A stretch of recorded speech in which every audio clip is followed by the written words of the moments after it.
Well, hello, hello, hello. So there was this mysterious handprint that was unearthed in Israel not too long ago, an archaeology find that they had. And it makes you kind of wonder with the Anunnaki, the Rephaim, and the Nephilim, and the giants, and all that. Of course, we see this in Genesis 6, verse 1 through 4, is one of the most infamous Bible passages that go along with it, along with Book of Enoch, and we even go with Peter, the Book of Peter, and the Book of Jude, where it talks about um, these angelic beings. But they had unearthed this not too long back, a mysterious handprint, and it was found in a moat. This, of course, is pretty interesting. It's said around 1,000 years ago, just before the Crusades, a deep 10-meter large moat was hewn into the rock surrounding the walls of Jerusalem. Carved into the rock was also a mysterious handprint, whose author and meaning remain obscure. The discoveries were announced by the Israel and the authority on Wednesday. This was back on Wednesday. It probably, I think, would have been the 20. Let me see what the date is. The 25th. This was on the 25th. It's pretty interesting as you see. This is a pretty large handprint. Of course, not the size of any normal human being.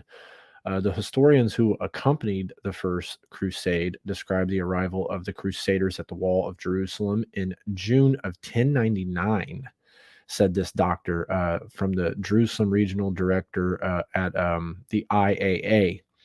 Exhausted by the journey, they stood opposite the huge moat only after 5 weeks, succeeding in crossing it with deploying tactics and at the cost of much blood under heavy fire from the Muslim and Jew defenders. This, of course, is under one of the most busiest walkways, it says here. This moat is underneath the main Sultan Street. This is a really huge, they started digging it up and they had found this handprint. More and more they dig, the more and more they're going to find. There is a lot of the ancient cities that have been reduced to rubble, and they're continuing to find things. The link for this will be in the description. Nevertheless, this is a really interesting find because when we see something like this is definitely a fairly large handprint. Not anything that is normal. Hard telling how this was put here. Like they said, the inscription or author of it, there is there's no finding of it. They had just discovered this underneath one of the main traveling parts of an ancient moat, that this hand was on the wall. Of course, like I said, we see when we read things like Genesis chapter 6, verse 1 through 4, we see numerous things that come up about the renowned men, the giants, the Nephilim of that era.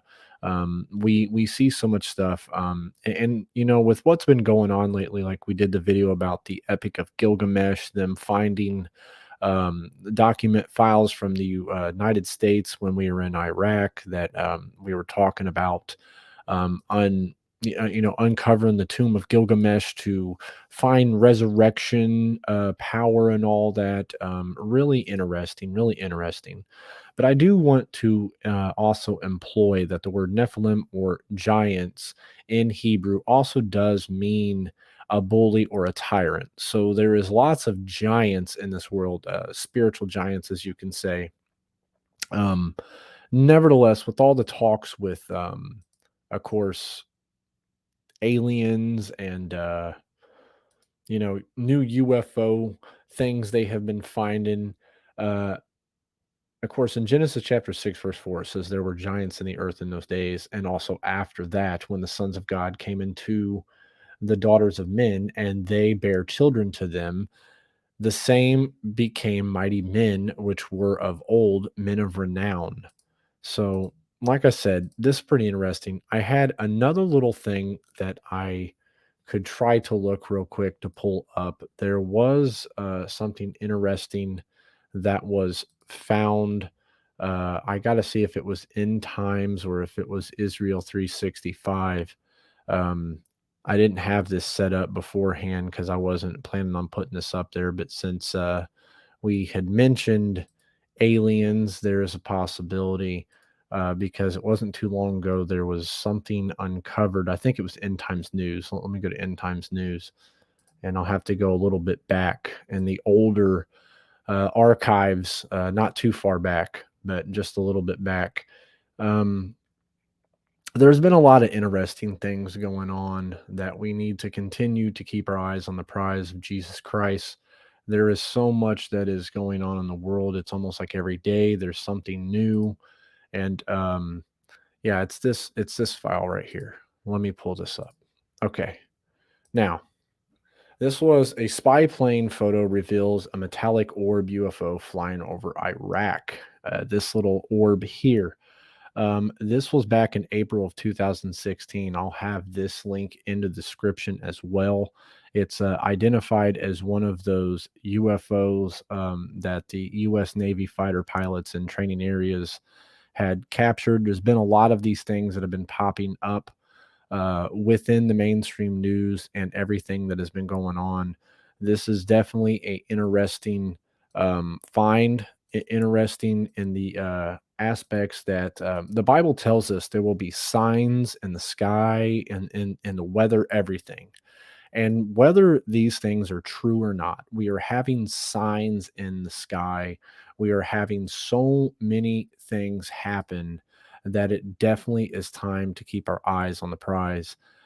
Things just keep escalating, and we only expect them to keep escalating. Of course, you got the Russia and Ukraine war is not getting any better, and it's going to continue to get more escalated as the time passes by. And of course, when more people get involved, there is more things that happen. So, without that being said, may God bless you guys. Keep your heads up. Do not get discouraged with the things that are going on. At the day and times that we are in, we need to fellowship together more and more. Every Wednesday at 7 p.m. Eastern, we do Bible study. Thursday, we do things live, and Sunday live. There's something pre-recorded that's for the rest of the days of the week, but those are the three main days we go live. This channel can go live anytime if the Holy Spirit gives me an inkling. Hit that bell icon, and knowing that we're fighting against this system, you're probably going to have to hit the bell icon, according to a few of my subscribers, at least a few times, if not more than a few times, because they are really trying to censorship as they know that the algorithm was starting to work against them. And it wasn't too long ago, you heard a lot of Watchmen channels saying that views were being taken down. They were fixing it. I do believe that was a program that they had done. This is just I don't have any proof, but I do if I was to show my analytics on my YouTube channel along with other people, that as soon as they implemented that, before that had happened, all of these watchmen and biblical channels that were speaking for truth and truth seekers, they were starting to have the biggest increase of subscribers and views on the channel. They did this, I believe this was like an Operation Kill Switch, probably. It had knocked everything down dramatically. I'm getting anywhere from 500 to 1,000 views. It was starting to be anywhere from 1,500 to 5,000 views. It's just really, and I was starting to gain at least 40 subscribers a day. And in the past 2 weeks, I've only gained like 16. So it's really dramatically dropped. The content's been the same on this channel as it's been all the time. I just really think they implemented something in there to try to stop things, because the algorithm they created was starting to work against them. And now they had to go in and put a new little fix on it. And I'm not lying to you. Some of my subscribers that are hearing this, put it in the comments and say this is truth. I've had a few of my moderators say they have to hit the like button over, their comments are taken away.